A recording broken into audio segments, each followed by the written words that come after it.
Hello friends, जय माता दी। मैं विजय जरिया और आप देख रहे हैं मेरा YouTube channel trade on level. Option chain के लाइव डाटा को एक्सेल में कैसे फैच करना और बाद में ऑप्शन चेन के एनालिसिस कैसे करना, इसके ऊपर जो मैंने वीडियो बनाए हैं वो वीडियो सभी को बहुत पसंद आ रहे हैं।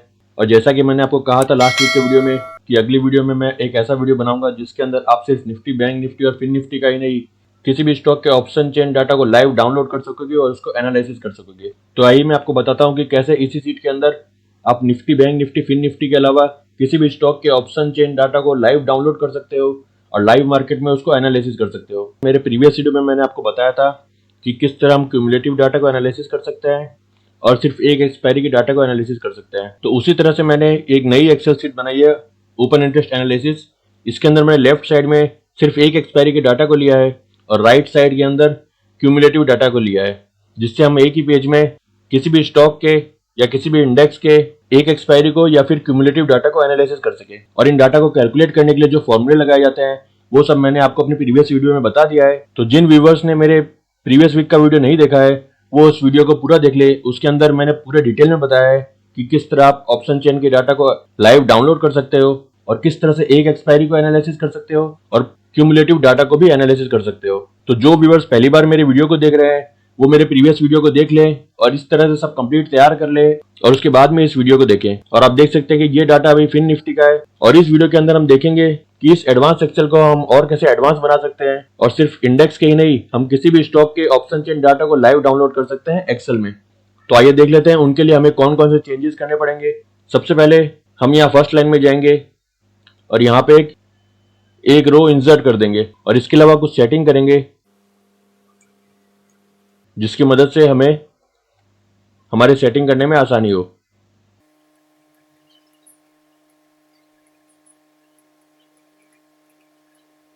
तो इस तरह से हमने कुछ जगह खाली कर ली है ऊपर में। यहाँ पे मैं कुछ फॉर्मूला लगाऊंगा। सबसे पहले हम D2 सेल में जाएंगे और यहाँ पे जो इसका नंबर लिखा हुआ है D2, इसका नाम चेंज करके हम लिख देंगे सिंबल। तो आप देख सकते हैं इस सेल का नाम सिंबल हो चुका है। इसके बाद में हम इसकी बॉर्डर बना देंगे और यहाँ ऊपर लिख देंगे सिंबल। अब इसके बाद में हम एक और चीज ऐड करेंगे, इंस्ट्रूमेंट, और इंस्ट्रूमेंट के नीचे वाली सेल में हम नाम दे देंगे INS और इसको भी बॉर्डर कर देंगे। तो हमने यहाँ पे दो सेल को नेम दिया है, सिंबल और INS। अब ये हमने क्यों दिया है ये भी हम देख लेते हैं।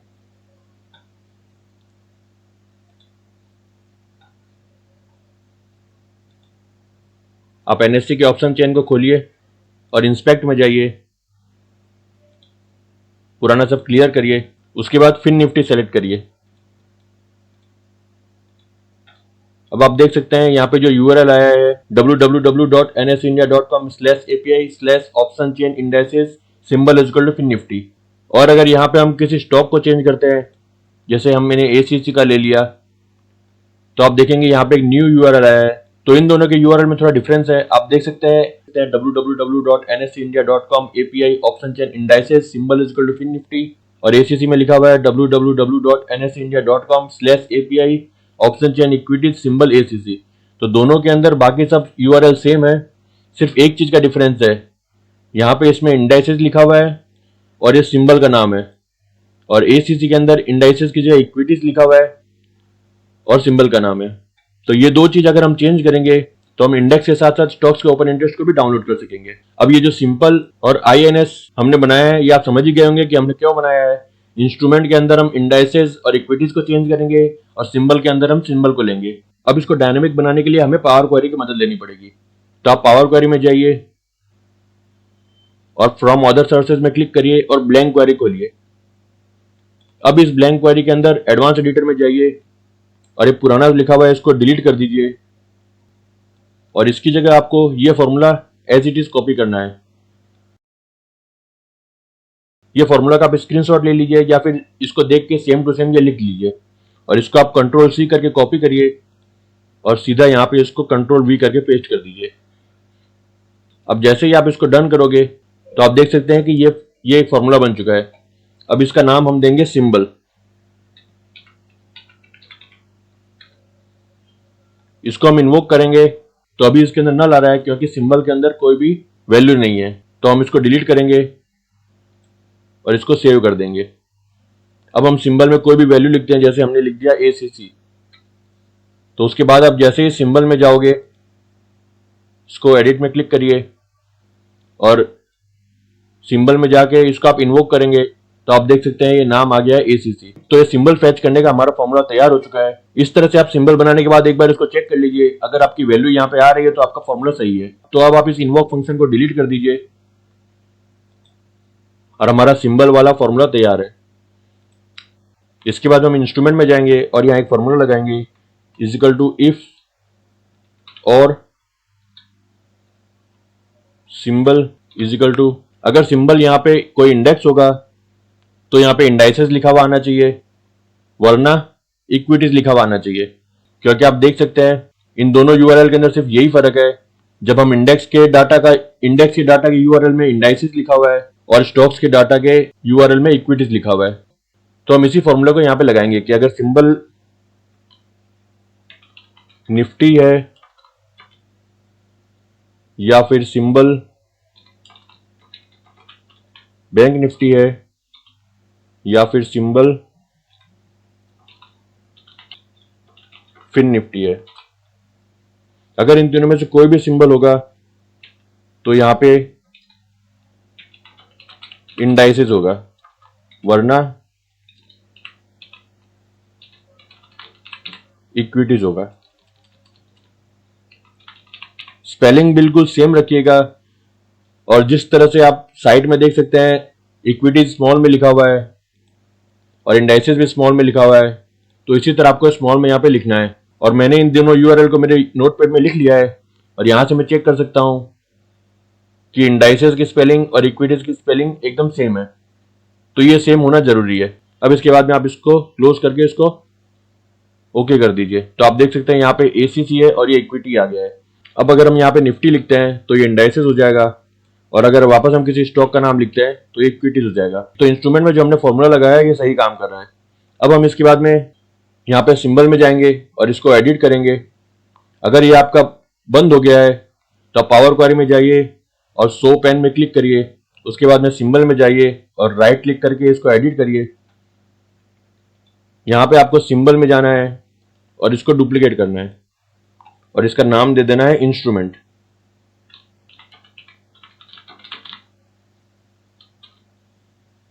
अब एडवांस एडिटर में जाइए और ये जो सिंबल नाम लिखा हुआ है इसकी जगह लिखिए INS, क्योंकि यही नाम हमने हमारे इंस्ट्रूमेंट को दिया था। इसको डन कर दीजिए। अब आप इसको इन्वोक करेंगे तो आप देख सकते हैं लिखा हुआ रहा है इक्विटीज,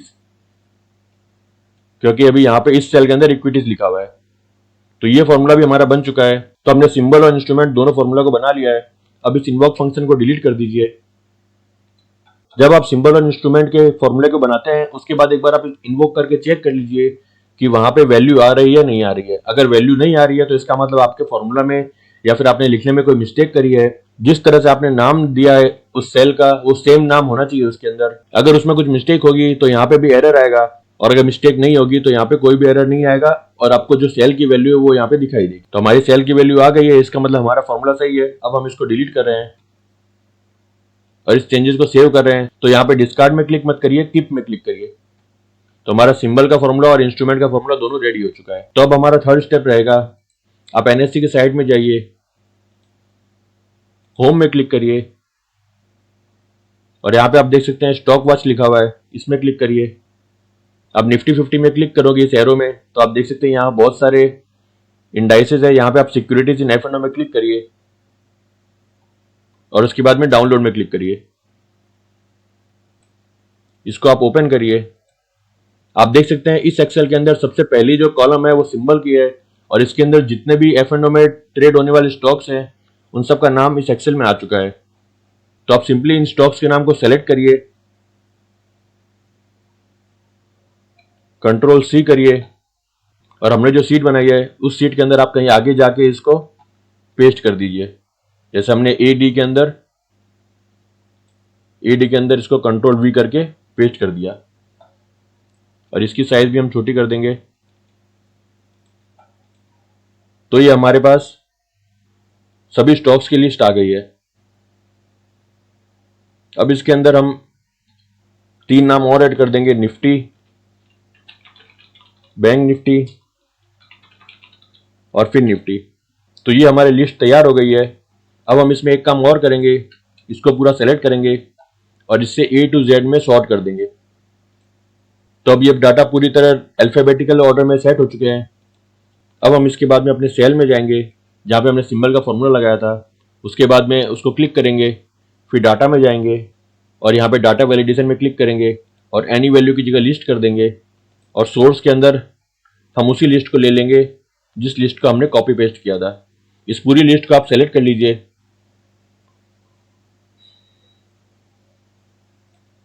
और इसको ओके कर दीजिए। अब आप देखेंगे यहाँ पे आपको बार बार नाम लिखने की जरूरत नहीं है, सभी स्टॉक के नाम यहाँ पे आ गए हैं और आप इसमें से किसी भी स्टॉक का नाम सेलेक्ट कर सकते हैं। और आपने देखा था कि हमने इसके अंदर निफ्टी, बैंक निफ्टी और फिर निफ्टी को भी ऐड किया है। तो अगर आप यहाँ पे बैंक निफ्टी को जैसे ही सेलेक्ट करेंगे तो यहाँ पे इंस्ट्रूमेंट ऑटोमेटिक इंडाइसेस हो जाएगा। तो आपको इंडाइसेस के ऑप्शन चेन को डाउनलोड करना है या फिर किसी भी स्टॉक के ऑप्शन चेन को डाउनलोड करना है तो ये फॉर्मूला हमारे काम आएगा। अब हम फिर से पावर क्वेरी में जाएंगे और जब हमने फिर निफ्टी का टेबल डाउनलोड किया था उसमें राइट क्लिक करके इसको एडिट करेंगे। उसके बाद में इस क्वेरी को खोल लेंगे और उसके बाद एडवांस एडिटर में क्लिक करेंगे। अब हमें इस फॉर्मूला में कुछ चेंजेस करने हैं। उन चेंजेस का बहुत ही सावधानी से करिएगा, जिस तरह से मैं बता रहा हूँ बिल्कुल उसी तरह से करिए। अगर कुछ भी मिस्टेक होगी तो आपका ये वर्क नहीं करेगा। यहाँ पे ये इंडाइसेस लिखा हुआ है, इसको हम डिलीट करेंगे। इसकी जगह हम डबल कॉमा लगाएंगे, फिर स्पेस देंगे, फिर एंड लगाएंगे, फिर स्पेस देंगे और लिखेंगे इंस्ट्रूमेंट।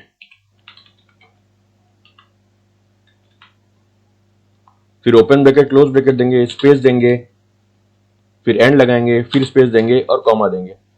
और ये जो नाम हमने लिखा इंस्ट्रूमेंट, ये सेम नाम होना चाहिए जिस नाम से हमने पावर क्वेरी बनाई थी। आप देख सकते हैं ये इंस्ट्रूमेंट नाम लिखा हुआ है और यही नाम मैंने यहाँ पे दिया है। अब इसके बाद में हम थोड़ा आगे जाएंगे और सिंबल के बाद में ये जो फिन निफ्टी लिखा हुआ है इसको डिलीट करेंगे और यहाँ पे भी कॉमा, एंड, स्पेस और यहाँ पे हम लिखेंगे symbol, open bracket close bracket, and, फिर कॉमा। तो ये बिल्कुल जिस तरह से मैंने लिखा आप इसी तरह इसको करिए और इसको डन करिए। We could not authenticate with the credentials provided. तो एक्चुअल में ये एरर इस फॉर्मूले की एरर नहीं है, ये एरर है कुकी की एरर है। और एडिट क्रेडेंशियल में जाएंगे, यहाँ पे आप ऑप्शन चेन इक्विटीज में सेलेक्ट करके कनेक्ट करेंगे तो बहुत बार यहाँ से कनेक्ट हो जाएगा। अगर यहाँ से कनेक्ट नहीं हो रहा तो कोई बात नहीं, आप इसको कैंसिल करिए और इसको क्लोज एंड लोड कर दीजिए। इसको आप एक बार कैंसिल कर दीजिए और ओके कर दीजिए। अब इसके बाद में आप कुकीज में जाइए, तो ये जो कुकीज है ये अभी वर्क नहीं कर रही है, ये एक्सपायर हो चुकी है। और कुछ ट्रेडर ने मुझे मैसेज भी किया था कि कुकी एक्सपायर हो जाती है, उसके बाद उसको कैसे चेंज करें, हम समझ नहीं पा रहे हैं कि किस तरह चेंज करना है। तो इस वीडियो के अंदर मैं एक एग्जांपल के तौर में आपको बता दे रहा हूं कि अगर कुकी एक्सपायर होती है तो आपको क्या चेंज करना है। आप देख सकते हैं हम इसको रिफ्रेश करेंगे तो यहाँ पे एरर आएगा। इसको अगर हम कनेक्ट करते हैं तो फिर से लिखा हुआ है we could not authenticate with the credentials provided. इसका मतलब जो कुकी हमारी है वो एक्सपायर हो चुकी है। तो इसको आप कैंसिल करिए, ओके करिए और इस कुकीज में जाइए। अब हम एनएससी की साइड में ऑप्शन चेन खोलेंगे और नई कुकी को यहां से फेच करेंगे।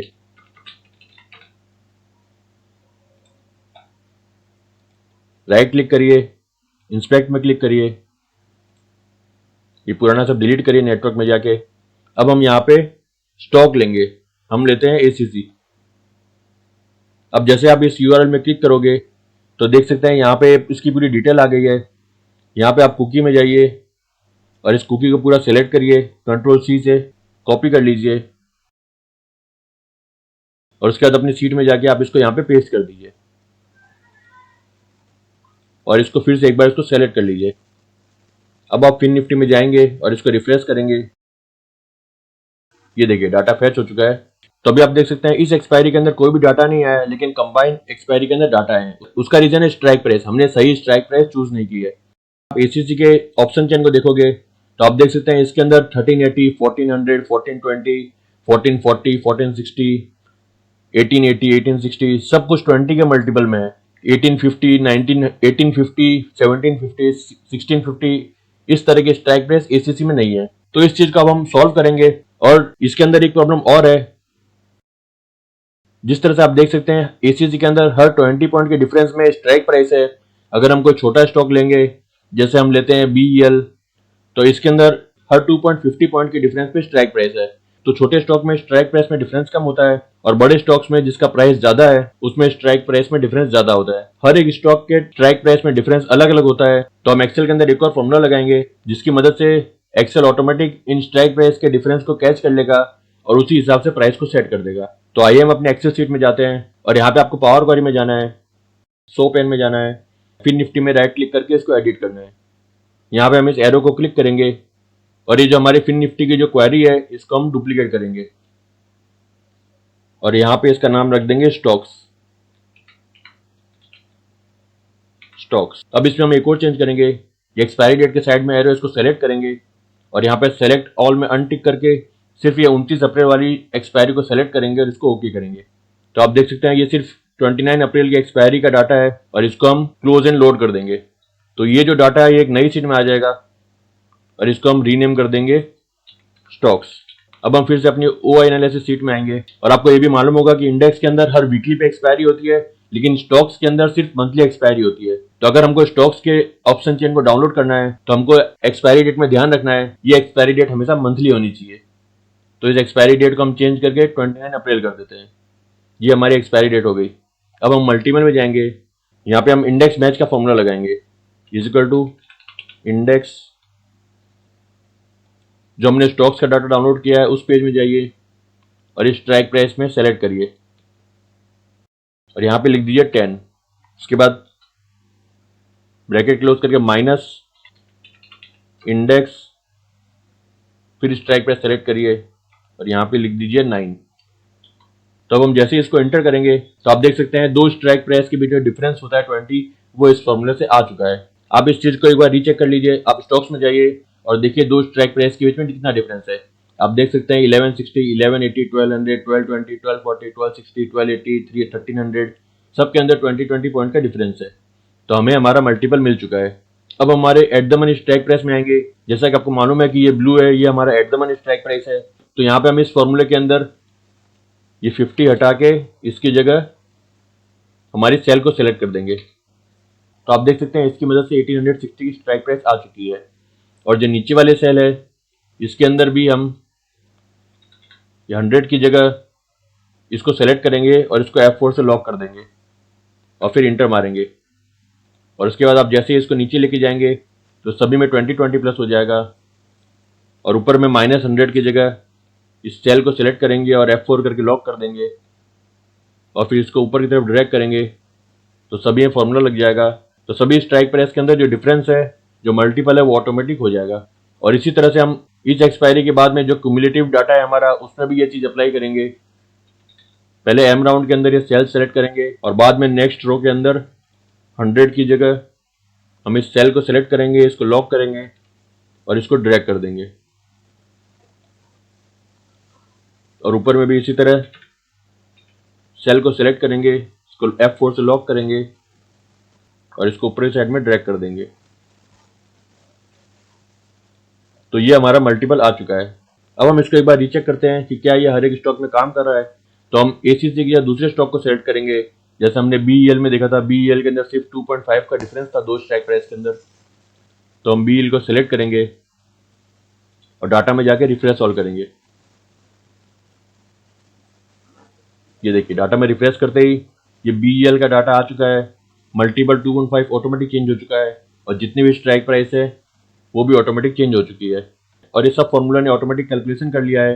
इस एक्सपायरी का इंट्राडे ट्रेंड क्या है, क्यूमुलेटिव डाटा का ट्रेंड क्या है, वो सब ऑटोमेटिक कैलकुलेट हो चुका है। एक बार फिर से हम किसी और स्टॉक को सिलेक्ट करेंगे, अडानी पोर्ट, तो फिर डाटा में जाके रिफ्रेश ऑल करेंगे तो ये डाटा फैच हो चुका है। अब हमने जो पहले फिन निफ्टी का नाम लिखा था ये अभी कुछ काम का नहीं है, इसको हम डिलीट कर देते हैं और एक करंट मार्केट प्राइस को हमारे सिंबल के नीचे ले आते हैं और यहाँ पे लिख देते हैं करंट मार्केट प्राइस, और इसको थोड़ा फॉर्मेट कर देते हैं। तो ये हमारी एक्सेल शीट तैयार है। इसके अंदर आप किसी भी स्टॉक या इंडेक्स के डाटा को लाइव मार्केट में डाउनलोड कर सकते हैं और अपनी एनालिसिस कर सकते हैं। तो आप देख सकते हैं इसके अंदर आप किसी भी स्टॉक के डाटा को सेलेक्ट करिए, डाटा में जाके रिफ्रेश ऑल करिए, तो आपके ऑप्शन चेन डाटा डाउनलोड हो जाएगा और आपके सभी फॉर्मूले उसके अंदर ऑटोमेटिक अप्लाई हो जाएंगे।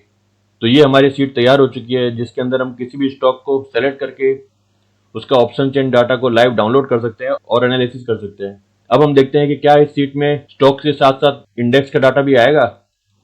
तो हम बैंक निफ्टी को सेलेक्ट करते हैं और डाटा में जाके रिफ्रेश ऑल करते हैं।